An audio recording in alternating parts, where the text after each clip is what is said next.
दीप्ति शर्मा जी।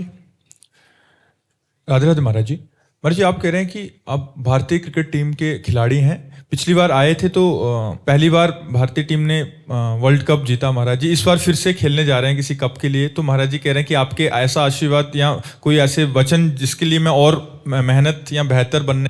देखो, हम आशीर्वाद देने लायक तो नहीं हैं, पर हम प्रार्थना करने लायक हैं। प्रार्थना सबसे की जा सकती है। हम किसी के आशीर्वाद के मोहताज ना बने। हमारी बात पर ध्यान देना, अगर हमारा आशीर्वाद लेना चाहते हो। हम किसी के आशीर्वाद के मोहताज ना बने। अपने अभ्यास और संयम के द्वारा हम विजय श्री को प्राप्त करें। किसी का आशीर्वाद या श्राप हमारे मार्ग में कुछ बाधा या कुछ सहयोगी नहीं हो सकता। हमारे मार्ग में सहयोगी होगा हमारा अभ्यास, हमारी एकाग्रता, हमारा उल्लास। ये हमारा कार्य करेगा।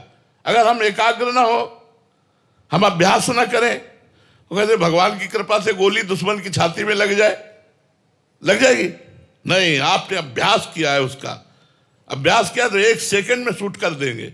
हमारे ऊपर कृपा है कि हमें मनुष्य शरीर दिया, हमें बुद्धि दी, सब आशीर्वाद हमारे साथ है। हमको अभ्यास करना है। जिस खेल में लगो, जिस जान से उसका अभ्यास करो, एकाग्रता पूर्वक। विषयों का त्याग करो, गंदी बातों का त्याग करो। अब देखो, उन्नतिशील होते चले जाओगे। अगर आप थोड़ी सी विजय हुई, पार्टी मनाने लगे, भोगों को भोगने लगे, अभ्यास छूट गया, आप दूसरी बार हार जाओगे।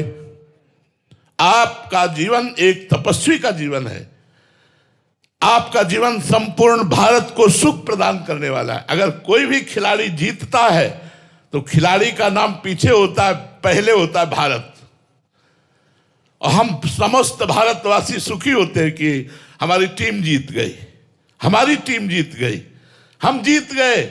जीते आप वहां, और पूरे भारतवासी पटाखा छुटाते, आनंद मनाते कि हम जीत गए। तो आप सोचो, आपका कितना बड़ा कर्तव्य है कि अगर आप अपने कर्तव्य और अभ्यास के और उल्लास के द्वारा लक्ष्य को वेध दिए तो पूरे भारत को खुश कर दिया। आप तो सुखी हो ही जाएंगे, पूरा भारत खुश हो जाएगा। तो इसलिए प्रमाद, व्यसन, व्यभिचार, इनसे बचकर अपने अभ्यास को बढ़ाइए और भगवान की कृपा से लक्ष्य को चूमिए, अपने लक्ष्य को प्राप्त कीजिए। निशा जी मुंबई से। राधे राधे महाराज जी। महाराज जी, क्या मोक्ष प्राप्ति सिर्फ ऐसे जीवों के लिए जिन्होंने कभी पाप नहीं किया, या हम जैसे जिनके पास नहीं, सबके लिए, सबके लिए, सब।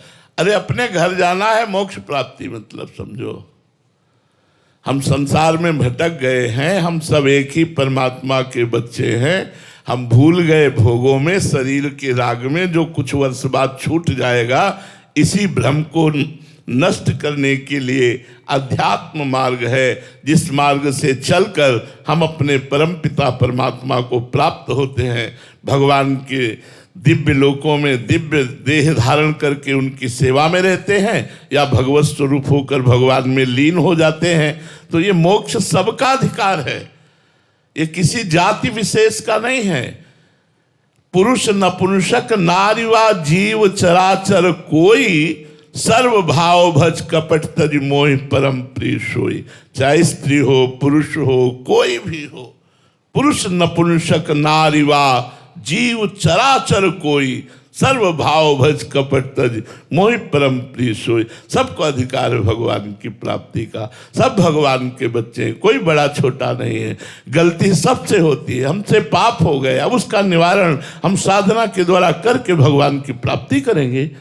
गलती होना स्वाभाविक है, ऐसा कोई पैदा ही नहीं हुआ भगवान या आचार्य के सिवा जिससे पाप न बने।